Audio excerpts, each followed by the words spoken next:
It is evolution's most inspiring achievement, the power of flight. From insects to birds to bats, tens of thousands of species fill our skies. But hundreds of millions of years ago, flight did not exist. This is something that's only occurred 4 times in all of the evolutionary history on the planet. How did these animals come to seemingly defy the laws of gravity? How did they first take flight?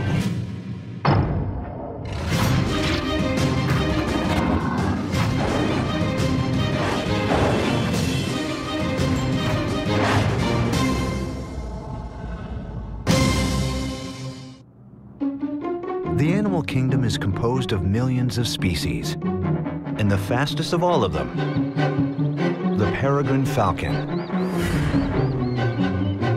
Reaching speeds of more than 200 miles per hour, this bird swoops down from more than a half a mile in the sky to attack with lethal precision. The peregrine's tremendous speed and success at hunting can be attributed to one simple trait: the power of flight. While humans have always dreamed of flying, evolutionarily, flight has passed us by. But incredibly, more than 3/4 of all land animals can take to the air. From butterflies to birds to beetles and bats. These vastly different organisms have all evolved the complex mechanism of getting and staying airborne. Flight occurs when an animal has enough lift and thrust to move its body through the air and to maintain it in the air. But what forces drove the development of such a remarkable innovation? When did the first animals take to the air? And how did they develop this ability to seemingly defy the laws of gravity? The sparks of this extraordinary evolutionary change can be seen all around us today. Insects. For millions and millions of years, nothing could fly. And so if a small invertebrate was moving around in the forest and wanted to find food, it had to crawl all the way up to the top of a tree and get the food, and then go down that tree and up another tree to get food. But then suddenly something happens. The first flying organisms appear, and once flight becomes part of the game, it changes everything. The fossil record shows that insect flight evolved suddenly, around 350 million years ago. Mutations and natural selection produced the first species with wings capable of lifting them into the air. This random evolutionary accident can now be seen in the anatomy of more than 1 million insects. Their wings have evolved to be like curved, long helicopter blades, and the wing surfaces are not flat, which make them highly maneuverable in tight spaces so that they can easily find food and escape predators. Insects are very good at flying. They can hover, they can fly quickly, they can fly backwards, they can turn very tight turns, they can go very, very high, and they've taken advantage of this to fill all the different niches in the world. Although insects would be the first animals to fly, they would not be the last. To fly, an animal not only has to get up into the air, but once there, it has to be able to take in huge amounts of energy and oxygen to power them through the sky. Considering the physical demands, it's no wonder that the heaviest flying animal today, the great bustard, weighs in at a mere 45 pounds. If you watch birds of different sizes, especially when they try to take off from the ground, the first thing we usually notice is that large birds have trouble getting off of the ground. But one of the world's first flyers would break all the evolutionary rules about size. The first group of vertebrate flyers would produce the largest flying animal of all time, a 440-pound pterosaur called Quetzalcoatlus. This is Quetzalcoatlus, the largest flying animal of all time. With a wingspan of about 35 feet, this animal soared over western North America. When in full flight, its wingspan was equal to 3 cars parked bumper to bumper. Imagine that thing coming at you. The gigantic pterosaur had a huge beaked head the size of a human, and when standing on the ground, was taller than a giraffe. At 4 times the size of any flying animal today, it's an anomaly of evolution.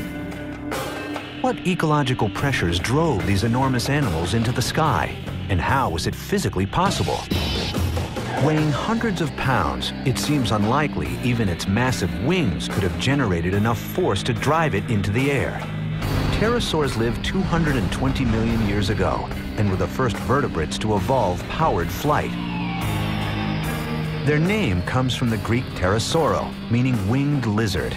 Unlike birds, these first vertebrate flyers did not have feathers, but skin that stretched from their pinky fingers to their backs to form a wing. The first vertebrate group to fly, to evolve flight, were the pterosaurs. They're closely related to dinosaurs, but not dinosaurs themselves. The world of the pterosaur was a strikingly different place than today.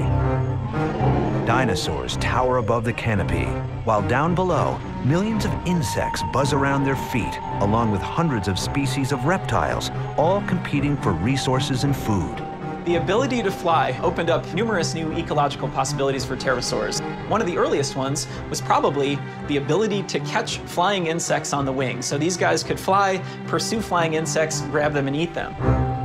Pterosaurs also look to oceans and lakes as a source of food. They fly over the water, swooping down for fish. Being in the air also gives them a better vantage point for spotting dead animals to scavenge. New food resources explain the desire for wanting to get up into the skies. But just how did these 440-pound behemoths get there? How an animal this big got off the ground and stayed into the air has been a puzzle ever since its discovery. Michael Habib is an evolutionary biologist at Johns Hopkins University. He thinks he's solved the mystery of how these monstrous reptiles conquered flight. In the late 1920s, a group of paleontologists unearthed a pterosaur skeleton on a dig in Oregon. Included in the skeleton was a seemingly ordinary bone from the wing. The bone was dismissed as insignificant and placed in a drawer at a museum for more than 80 years. But Habib believes this simple bone from the wing may hold the answer to these massive creatures taking to the air. The bone in question that was found is the most important part of the wing for understanding the flight of a pterosaur. It's the part that basically connects the wing itself to the body. It's where most of the flight muscles attach. When I talked to the curators at the museum about the pterosaur collection, it was in fact the last thing they showed me. It was almost an afterthought. They'd practically forgotten it was there. The bone was incredibly well preserved, and Habib sensed he may be onto something. Here, in front of him, could be the part of the anatomy that might just explain how an animal 4 times larger than anything else flying on Earth could generate enough force to get up into the air and stay there. Habib wanted to capture high-tech X-ray images of the interior of the fossil at the Johns Hopkins University School of Medicine. The first thing Habib noted was something paleontologists have long known about the pterosaur's bones. They were hollow. Its hollowness allows the bones to be very, very large. That is, the diameters can be very wide. It makes them very strong. It means that they can put a lot of muscle power on them, and the bone will hold up. This bone, however, was not completely hollow. Habib noticed some strange growths inside the bone that looked like support beams, similar to flying buttresses on a cathedral that keep the walls from buckling inwards. They're arranged in particular directions, and the direction shows you where the bone needed the most reinforcement, where it needed the biggest push from the inside to keep it from collapsing. With this discovery, Habib was able to figure out what this bone was used for. It was used to help launch pterosaurs, like the 440-pound Quetzalcoatlus, off the ground, much like a diver pushing off a springboard. Launching is actually very rigorous and very difficult for flying animals in the sense that they have to get a lot of speed built up in a very short period of time.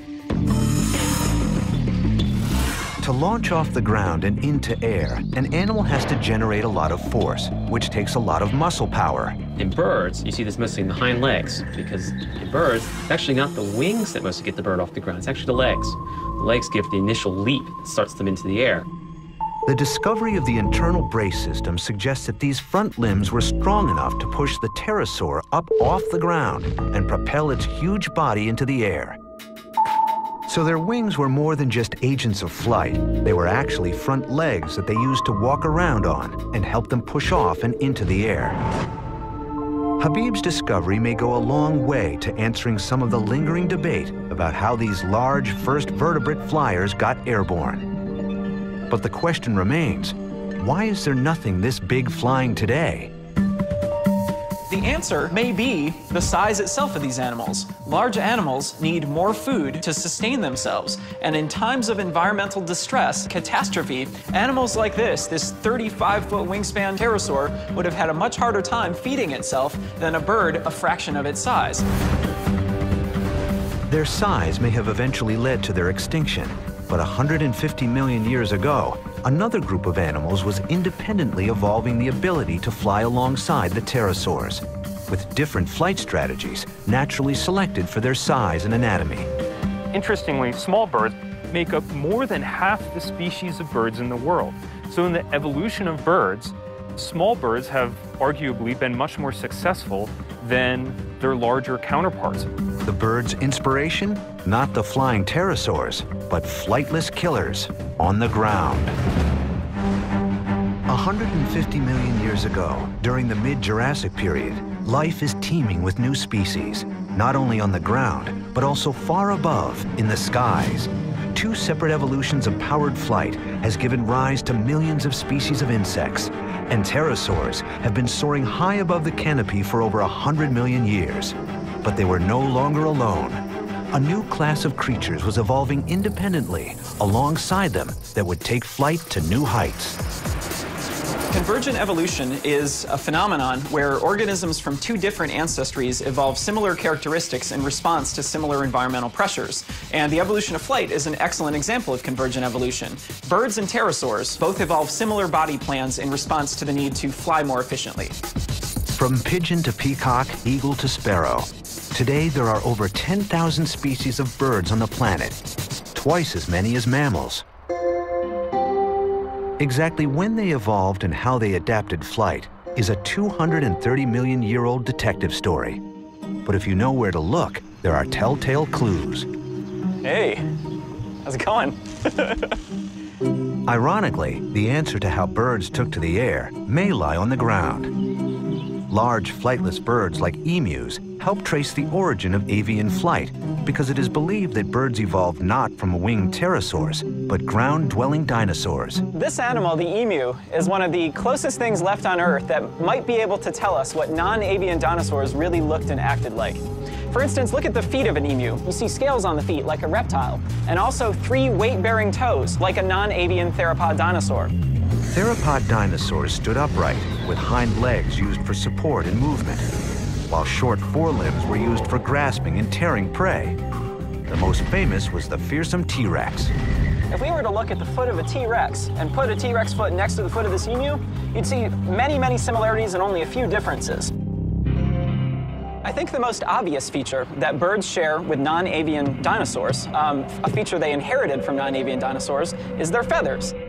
Feathers were long thought to be exclusive to birds among vertebrate animals, but this was not the case. Millions of years ago, some non-flying vertebrates had feathers too. So we now know that feathers are not unique to birds. Feathers first evolved in non-avian dinosaurs, and it's quite possible they evolved for something other than flight, possibly insulation, possibly brooding their nests. But aside from sharing feathers, how do we know that birds evolved from dinosaurs? And how were these land-based animals able to take to the skies? Over the last 200 years, paleontologists have begun to find amazing evidence that helps to answer these evolutionary mysteries in the form of incredibly preserved fossils. Pittsburgh's Carnegie Museum of Natural History houses one of the world's top collections of dinosaur bones. Among them are striking clues of how birds and subsequently bird flight evolved from dinosaurs. This is a cast of Archaeopteryx, and when this was discovered well over a century ago, it astounded scientists because the fossil shows a mixture of features classically associated with reptiles and classically associated with birds. Archaeopteryx was the first of a whole new group of animals. It was a bird distinguished from a feathered dinosaur by its ability to fly. Even though it may not have been very proficient in the air, there were clear differences in the anatomical structure of this creature compared to non-flying dinosaurs. As the world's oldest known bird, however, it naturally had not completely evolved away from its ancestors. Archaeopteryx, when we look at its skeleton, it shows many features that are retained from its dinosaur ancestors that are lost in modern birds. So for instance, if we look at the skull of Archaeopteryx, we see that it retains tiny teeth. All known birds alive today lack teeth. We also see a long, bony tail in Archaeopteryx, a dinosaurian feature. If we look at the hand of Archaeopteryx, we can see that its fingers are still tipped with large curved claws, and this is a feature that dinosaurs have as well. In addition, Archaeopteryx also seemed to be missing something else crucial: Muscles. Modern birds have a series of large pectoral muscles that attach to their sternum and help them generate enough force to fly. Archaeopteryx didn't appear to have these muscles. So while their bodies could support some flight, it is unlikely they could stay airborne for very long periods of time. Archaeopteryx probably could fly, but compared to modern birds was almost certainly very clumsy. And we know this because its skeleton is much more primitive than that of modern birds. So how did modern birds evolve to become more efficient flyers? What was the next evolutionary step after Archaeopteryx? In 2004, on a dig in northwestern China, Lamanna and his colleagues came across another fossilized piece to the puzzle. The more I looked, it became clear that we were looking at a very bizarre group of birds that were abundant during the Cretaceous period, the final period of the age of dinosaurs. Close to 100 nearly complete skeletons of 100-million-year-old birds were recovered on the dig. Among them, a rare specimen. Tiny fragments of this long-extinct animal, called Gansus, had been found before, but never a skeleton as complete as this one. Gansus dates to 40 million years younger than Archaeopteryx, about 110 million years ago. And already, relatively rapidly in bird evolutionary history, Gansus has acquired many of the features that we associate with modern birds. It's in many ways an anatomically modern bird from 110 million years ago. Although Archaeopteryx was capable of flight, Lamanna would soon discover that Gansus had anatomical features that almost certainly made it a far better flyer. A lot of the story of the evolutionary history of birds has to do with the increased efficiency of flight. So for instance, when we look at Archaeopteryx, we see features that are not present in modern birds, such as teeth and a long bony tail. And these are two features that have long been argued to have been lost in modern birds because they saved weight. Loss of teeth, a shorter tail, and other distinguishing features appears to make Gansus an intermediate animal between the largely dinosaurian Archaeopteryx on one side and modern birds on the other. But did the fossil have the pectoral muscles that could help it get airborne more easily than Archaeopteryx? Trouble was, although the Gansus fossil was complete, it was also badly flattened, making it nearly impossible to see the certain anatomical features of this new species. Would critical questions to this mystery go unanswered? Fortunately, Lamanna is able to turn to a team of paleosculptors and artists at the Carnegie Museum of Natural History to try and recreate the image of this ancient bird. Working like crime scene investigators, the team is able to methodically reconstruct the crushed bones and create a picture of what Gansus would have looked like. As Lamanna had hoped, Gansus appeared to have a body capable of supporting large, strong wings.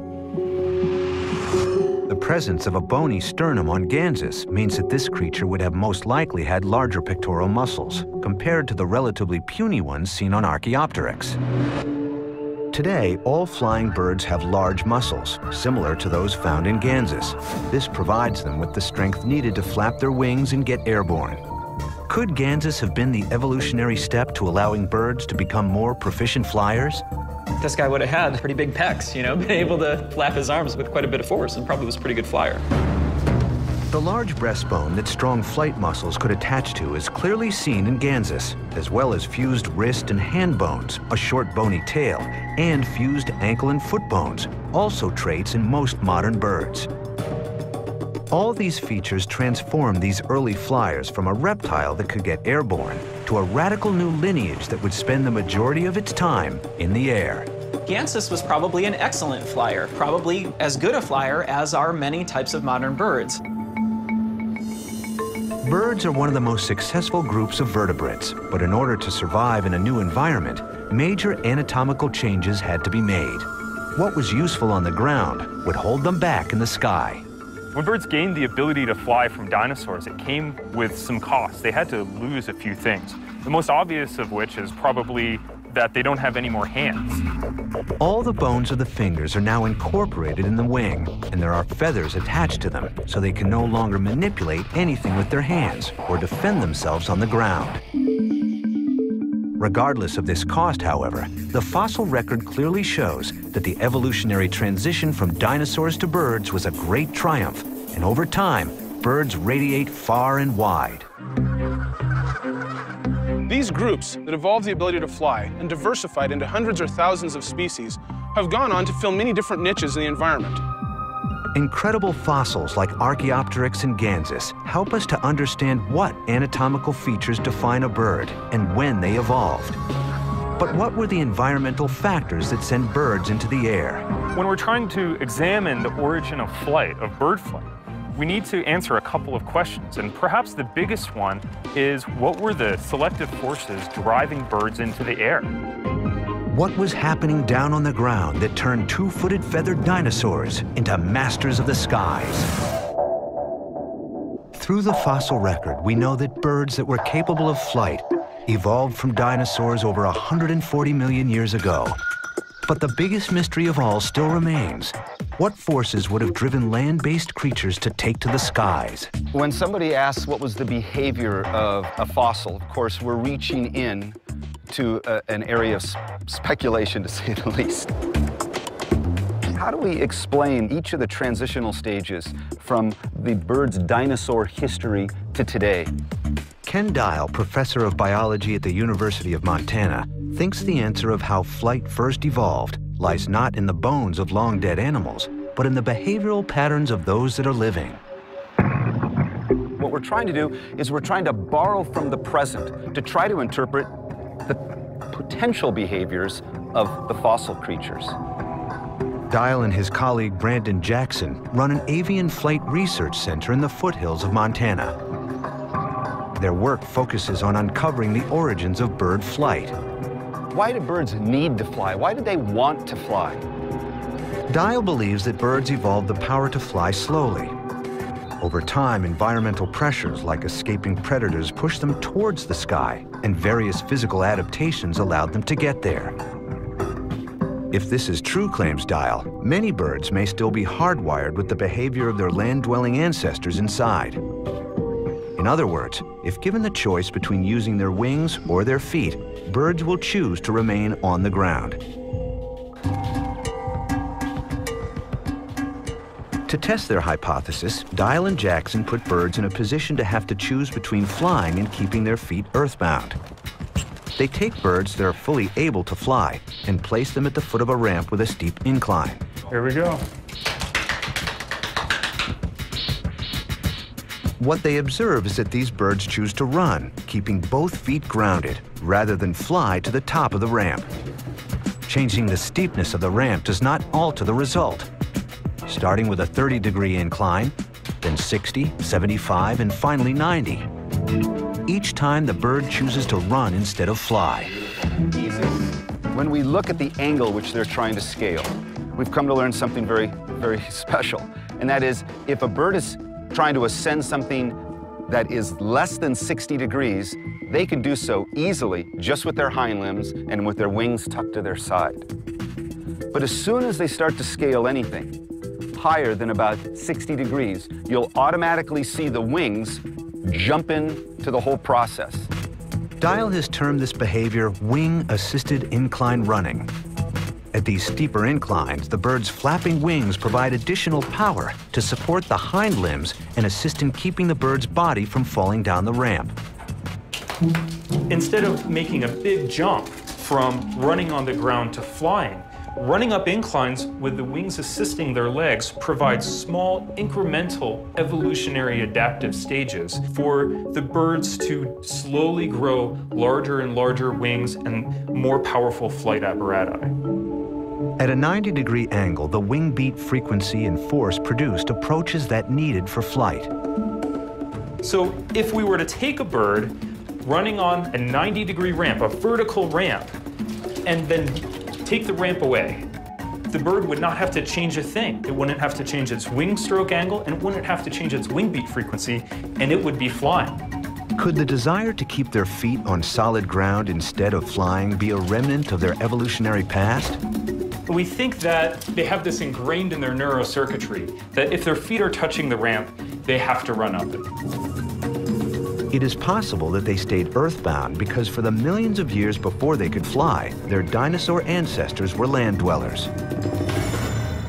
Dial and Jackson hope to get a clue as to how ingrained this behavior is in birds.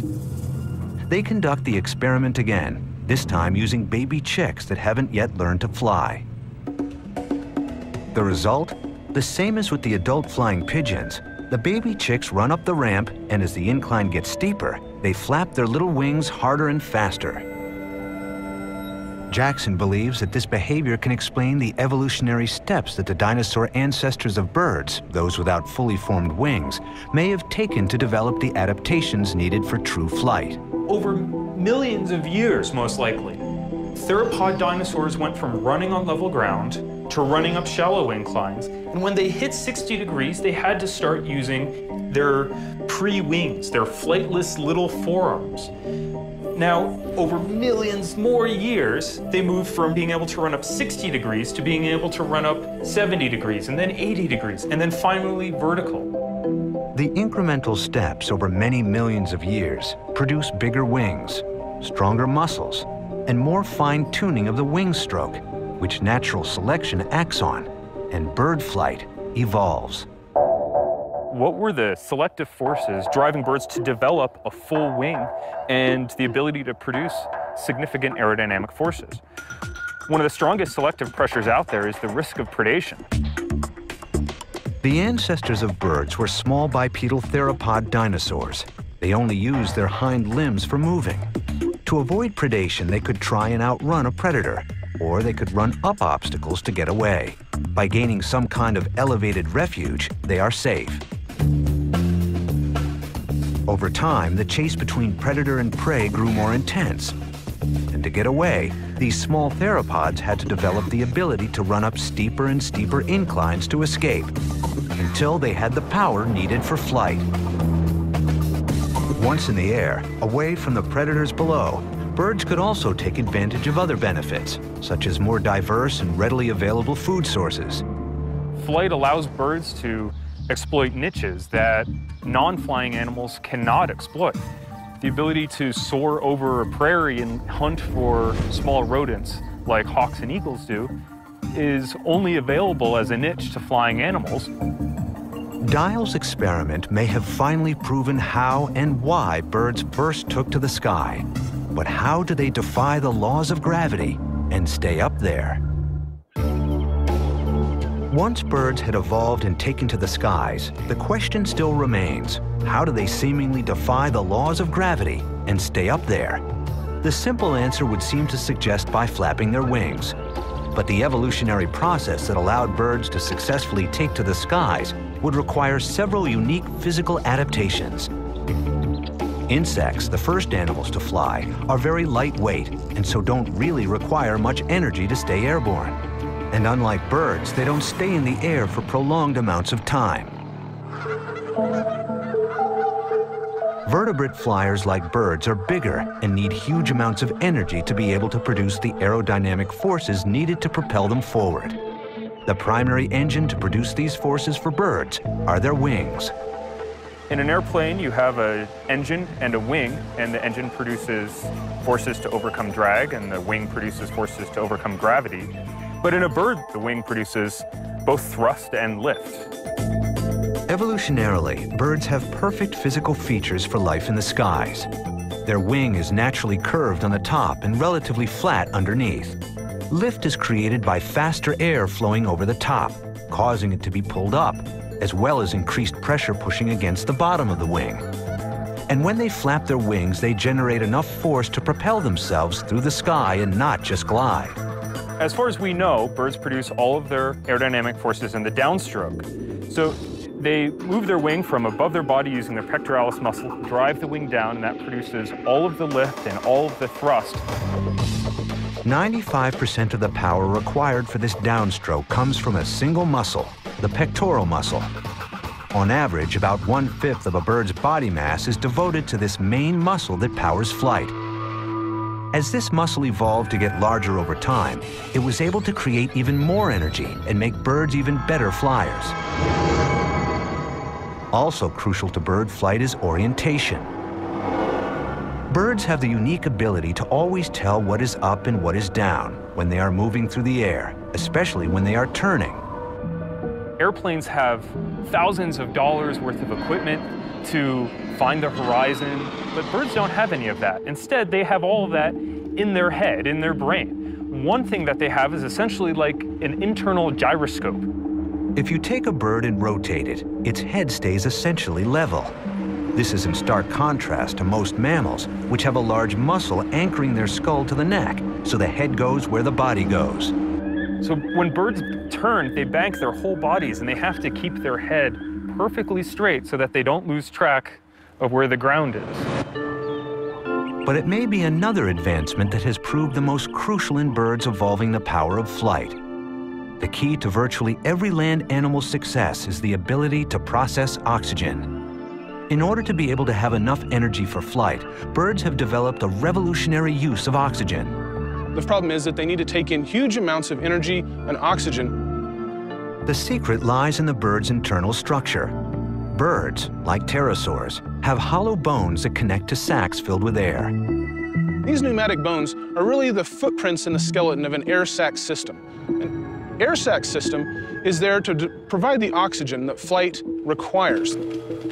What is an air sac system and how does it work? Vertebrate paleontologist Leon Claessens from the College of the Holy Cross studies this intricate system in various species of bird.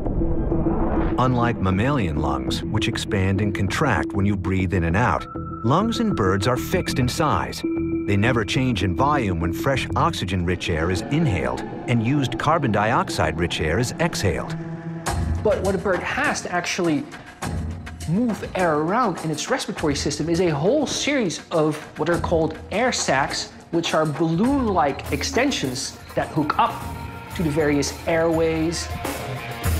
By juggling air between these various air sacs, birds are capable of getting a highly efficient airflow through their lungs by continuously extracting oxygen from air stored in the sacs, both as they breathe in and also when they breathe out.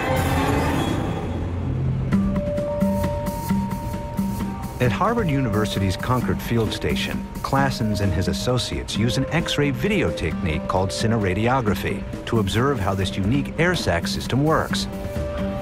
Claessens positions the bird inside the device where the video captures images of the air sacs at work. You can see right here on this film that as the rib cage enlarges, the majority of these air sacs, and especially the ones toward the tail end of the animal, greatly increase in size.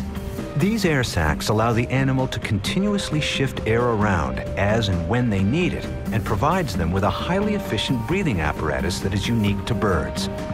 You see right here with anatomy in action in a living animal, one of the most elegant and most efficient designs that is present in any living vertebrate, in any living backboned, air-breathing animal. All living birds today have air sacs, and there is evidence that they were present in some dinosaurs. So they must have evolved long before birds ever took to the skies. In large dinosaurs, such as Tyrannosaurus, you have evidence for the presence of air sacs because you have openings in the bones where parts of these air sacs have invaded the bones. Anatomy that had already evolved in ground-running dinosaurs, like air sacs and feathers, was fine-tuned by natural selection to produce great flyers. This unique anatomy would pave the way for 10,000 species of birds to populate every continent on Earth. But 55 million years ago, one group of mammals with none of the features that birds have was about to conquer the skies in a whole new way. When the sun sets, the majority of birds retreat from the sky and give way to an entirely different animal. The fourth and final lineage to evolve the power of flight are the masters of the night, bats. Bats are the only mammals who have not remained ground-dwelling creatures. More than just freaks of evolution, bats are one of its greatest success stories. With over 1,000 species worldwide, they make up 20% of all mammals. Bats evolved the power of flight in an entirely unique way, without any of the features that make birds so successful: feathers, hollow bones, or even air sacs. Birds and bats are completely separate in their evolutions. They each represent the arrival at flight by a different evolutionary pathway. But what forces drove them to be the lone mammals in the air around 55 million years ago? And how did they manage to do something very few birds ever could? Take to the sky at night. We're pretty confident that bats evolved from some kind of ancestor that was a glider that used flaps of skin to move through the air without flapping. 6 groups of gliding mammals still exist, from marsupials to the flying lemur and the flying squirrel. But only bats evolved powered flight. Exactly why remains a mystery. But Sharon Swartz, who studies bats at Brown University, thinks it had something to do with their ancient gliding lifestyle. One major function of gliding is that it provides an excellent way to escape predators at a moment's notice. Physically, bats acquired the power of flight in a very distinct way from birds. When they evolved, they retained the 5 independent digits of a mammalian hand, which were covered in skin to make a wing. Swartz and her colleagues studied the abilities of the bat in the sky by observing them flying in a wind tunnel. Bats come from animals, ancestors that had 5 separate fingers, and those 5 separate fingers were used to control and manipulate lots of aspects of the environment around them. When bird wings evolved from dinosaur forelimbs, they lost any trace of grasping digits that used to be there. But it is these mammalian fingers that bats have retained that make bat flight so novel and so different from how birds fly. Bird wings are fixed and always in alignment, mirror images of one another. Bats, on the other hand, can use their fingers and nearly 20 joints to manipulate each wing separately, quickly altering the path it takes, more like the oars of a boat than the wings of a plane. This unique ability to control their wings has made bats the top guns of the sky. They can steer and brake instantaneously and are able to change their direction up to 10 times faster than a bird. So when we look in the night sky and see bats darting in a riot of angles and speeds, what we are seeing is not the loss of control, but in fact the mastering of it. But it is when we see bats taking to the sky that represents something else unique about their power of flight. They are one of the few vertebrate flyers that have mastered the night sky. Dr. Jim Simmons of Brown University says a simple environmental factor may have driven them there: predation. At night, there are huge numbers of insects that have evolved to be active, in part to avoid being attacked or eaten by birds. The bats are out now exploiting this huge resource of the insects that fly at night without any serious competition. While food may have driven some bat species into the night sky, how do they do it? Don't forget, they're flying in total darkness, so for the most part, visual information isn't even available to them. What traits have they developed to allow them to navigate in the dark? For some bat species, the answer is a built-in sonar device, echolocation. Echolocation is the process where animals call out to the environment and listen to the echoes of those calls that return from various objects in front of it. In bats, these calls are on a frequency too high to be heard by the human ear. This radar-like system gives bats an advantage when navigating at night. Aside from bats, only whales and dolphins have evolved this system, and bats are the only flying animal to use this technique to navigate their way through the skies. In his lab, Simmons shows just how precisely a bat can fly in total darkness. The chains serve as obstacles, and the bat's chore is to fly in here and maneuver around the chains using its sonar, just the way it has to maneuver around the vegetation by the pond. Now, the chains are black and the room is black. When the bat is flying, the lights are off and it's completely dark in here. So the bat is forced to use its sonar instead of any residual vision that it might have. Here we go. No matter how many times Simmons moves the chains to create new obstacles, the result is the same. The bats safely navigate from one side of the room to the other in total darkness, relying only on their echolocation. These nocturnal flyers have evolved to use their ears almost in the same way as an eagle uses its eyes, to detect prey in the air. This highly evolved system is what allows bats to live and fly very successfully in total darkness. One of the things about the evolution of bats is that you can't treat their flight as separate from their echolocation and their hearing. The two go together. The two work so well together that over 1,000 species of bats have radiated out across the world. Along with over 10,000 species of birds and over 1 million species of insects, our skies are bursting with flight, both night and day. The ability to fly is arguably the evolutionary outcome that has most grabbed the human imagination. And by studying the amazing features of the 4 different flying animals, pterosaurs, insects, birds, and bats, humankind has been able to do what they once thought was impossible, and take to the skies. But our man-made machines pale in comparison to the true marvels of natural flight. Due to spectacular evolutionary advancements over millions of years, land and water are no longer the only places teeming with life.